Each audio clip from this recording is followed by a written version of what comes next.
Hello there. Do you want to take a trip with me back to 2005? Back when times were simpler? Yes! Yes! Come to Papa! Oh boy. Cool, let's go. Follow me.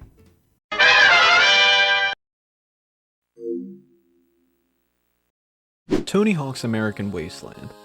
A game I remembered as the coolest thing ever made. Tony Hawk's Playground in a full open world. No loading screens, just full freedom. Anarchy, rebellion, and a few mild concussions, but that's beside the point. But in 2025, it's like opening a time capsule and finding a bunch of edgy drawings and Linkin Park lyrics. Listen, Linkin Park slaps, but you know, we all had that phase.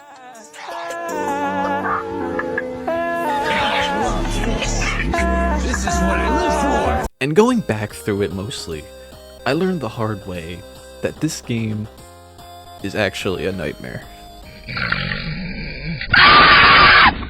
Where am I? What was that?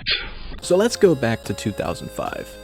Back when My Chemical Romance was just getting attention, MTV was still a thing, Tony Hawk was basically video game royalty, and Activision actually cared about more than just a money-grabbing military game. Neversoft, coming off the success of Thug 2, pitched American Wasteland as the first true open-world skating game. No loading screens, they said. Just seamless exploration of Los Angeles. From Hollywood to Santa Monica.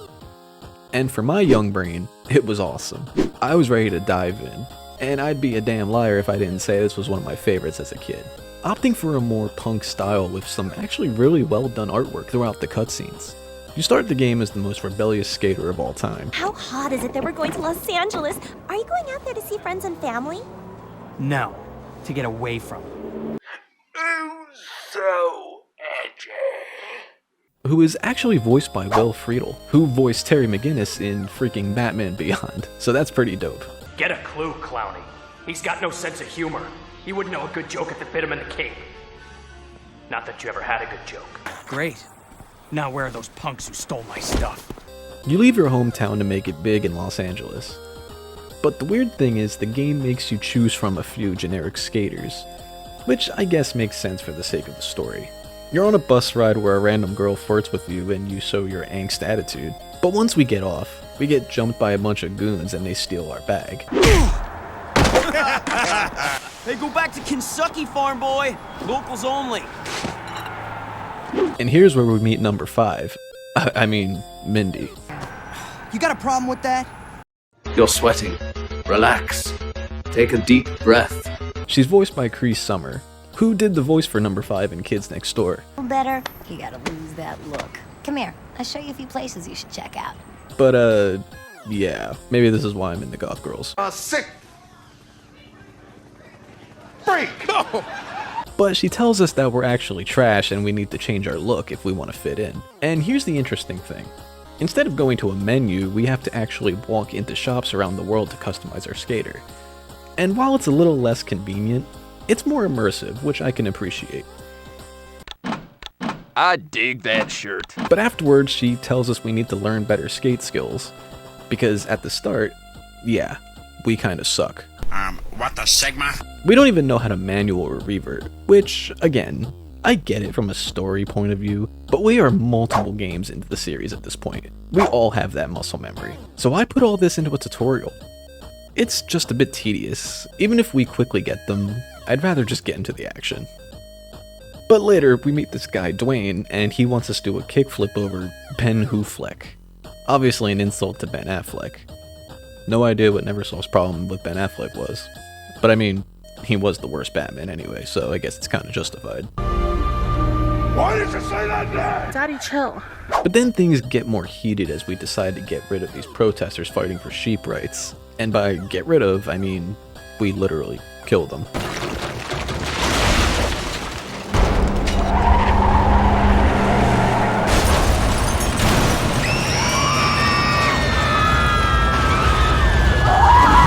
This game's pretty dark, actually.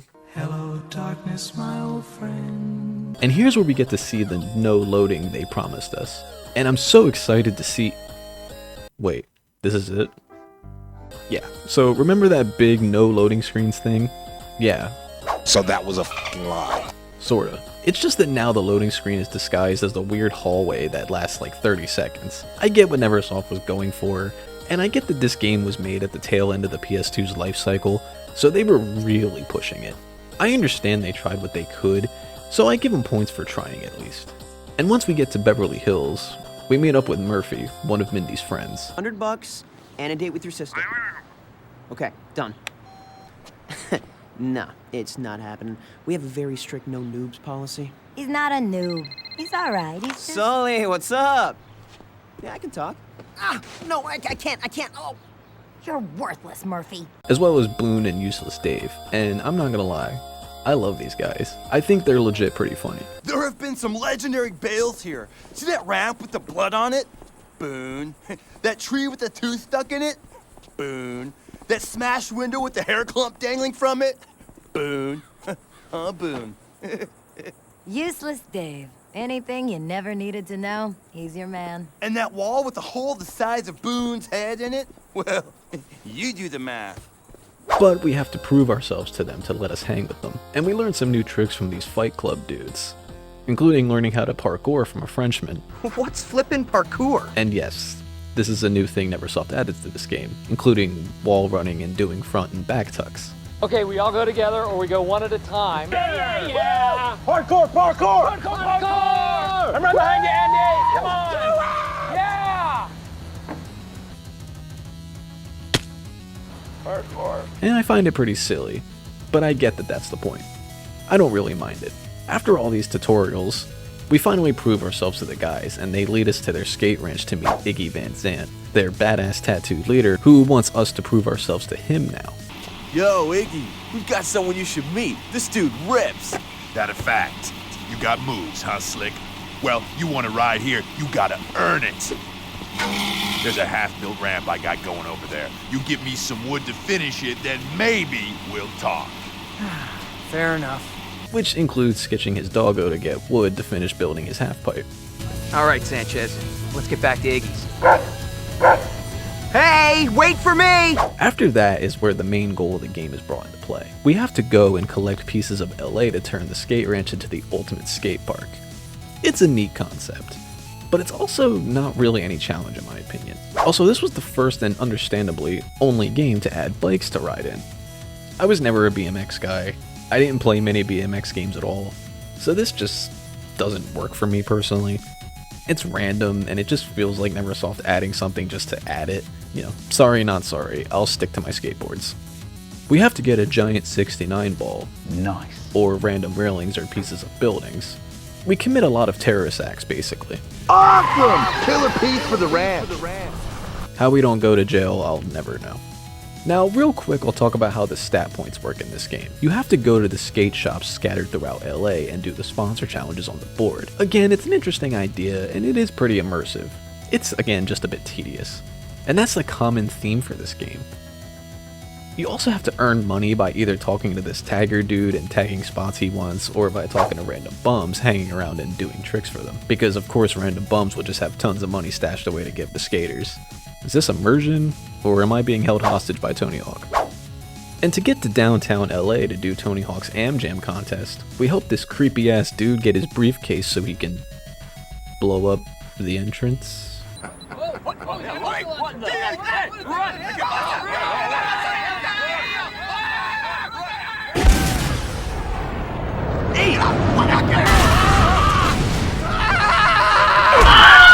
What is with this game and killing people? And again, the loading screen between Hollywood and downtown is just a generic subway station. Again, I get they had limitations, but they really could have did something better than this. So then there's a Mr. Miyagi ripoff named Master Zen that teaches us how to use our special meter and shows us the focus mode from Thug 2. And it's definitely slightly racist. Now go, enter the Am Jam contest, and always remember this one ancient Chinese proverb. Kick some major butthole, boy! We enter the Am Jam after one of the talents completely biffs it and dies.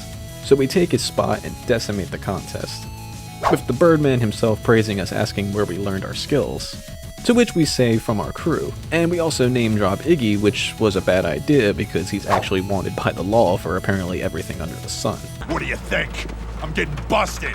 Thanks to you. What, me? What did I have to do with this? I've been living on the DL here. No one knew about me. No one knew I was around. Until that. Looks like somehow word got out that I am around. Back off, kid. Or you can both finish your little chit-chat downtown. We get bitch slapped by a random little girl and we have to get to Santa Monica to find Tony Alva, who was good friends with Iggy apparently. But first we have to help the Fight Club dudes.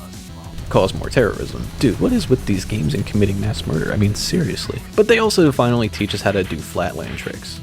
Up until this point we just couldn't do it, you can only manual normally.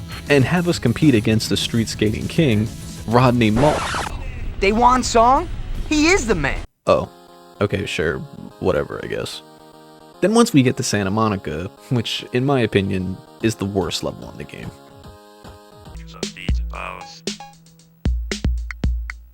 Let me see you move. Shake that ass. Electro.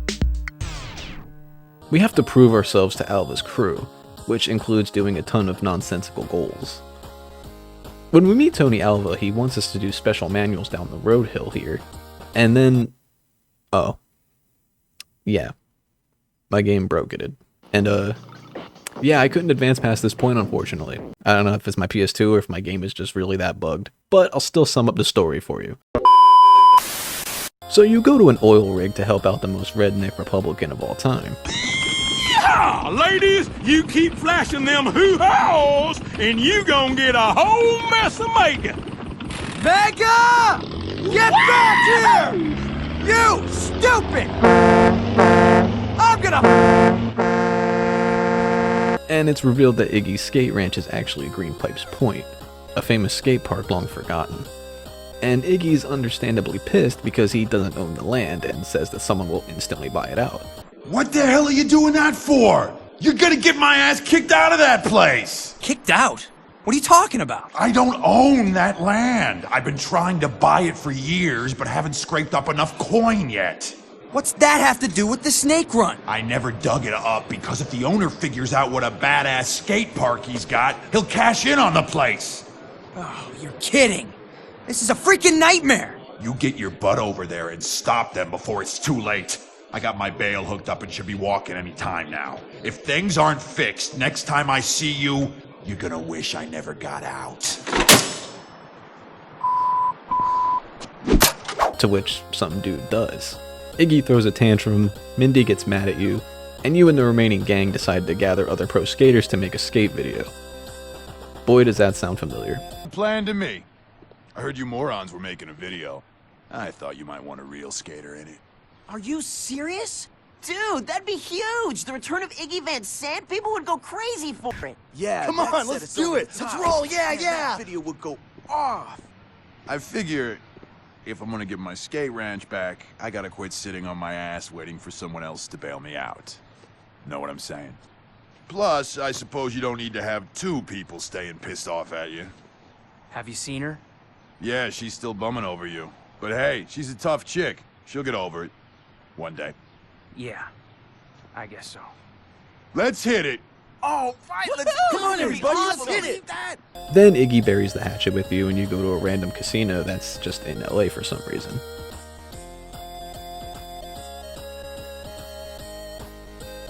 And then cops start chasing you, finally catching up to all your dastardly deeds. When you get back to the ranch, the video was a huge success, and Iggy buys the ranch back. Mindy forgives you, and you all live happily ever after. What a lovely tale. Honestly, as a youngling, thought this story was pretty good. It still is, yes, but I also feel like it didn't age too well. Similar to how I felt about Thug 2, I feel like Thug 1 still has the best story out of this story trilogy. American Wasteland, you travel to different areas, do a few quests, and get a new piece of skate terrain, and haul it back to your skate utopia. Rinse, repeat. Occasionally someone yells at you in a cutscene with mid-2000s compression artifacts. It's simple, kind of dumb, but it does work better than it should. Honestly, during the development of this game, I feel like Neversoft was in their Wild West era. Neversoft was a machine by 2005.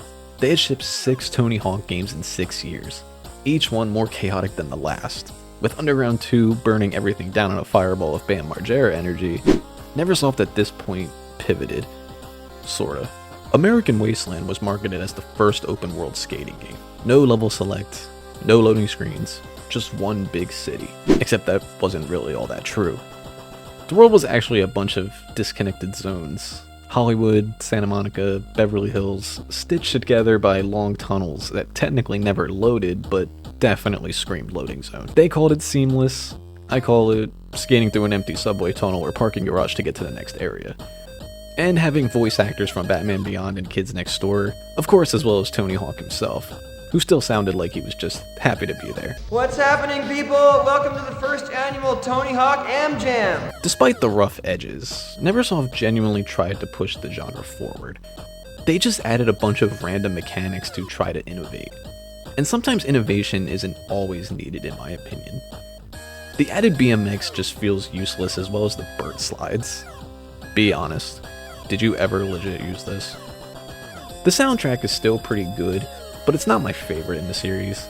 I mean, having Holiday by Green Day is a huge plus though, as well as Image of the Invisible by Thrice, as well as Dead Kennedys making their return since THPS 1.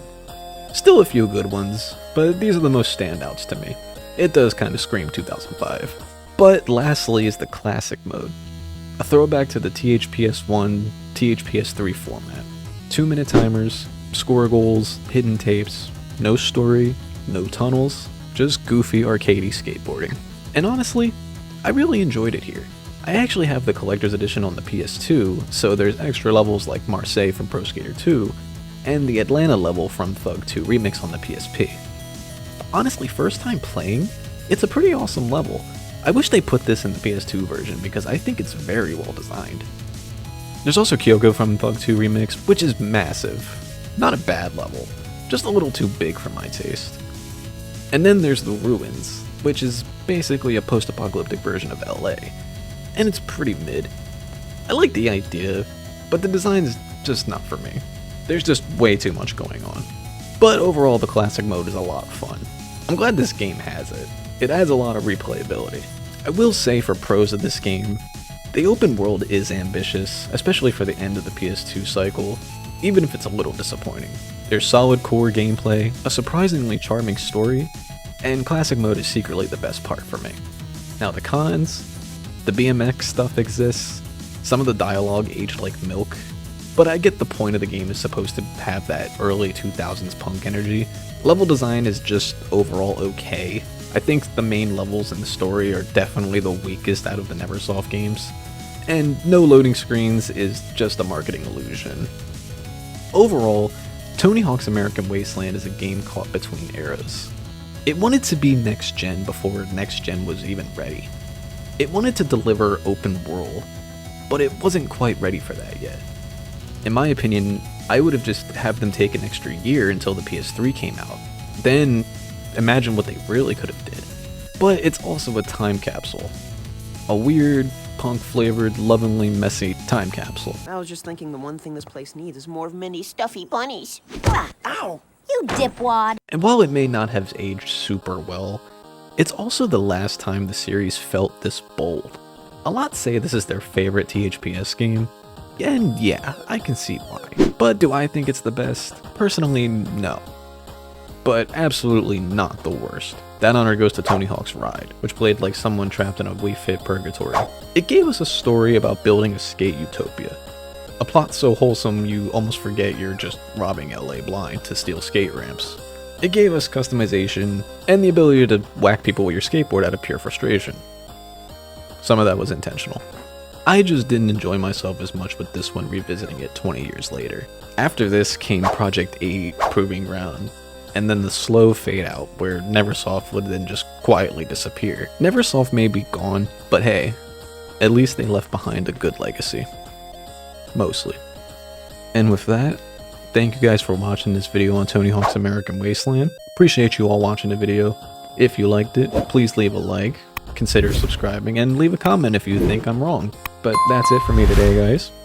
Hope you all have a wonderful day, night, evening, wherever you are. And I will see you guys in the future.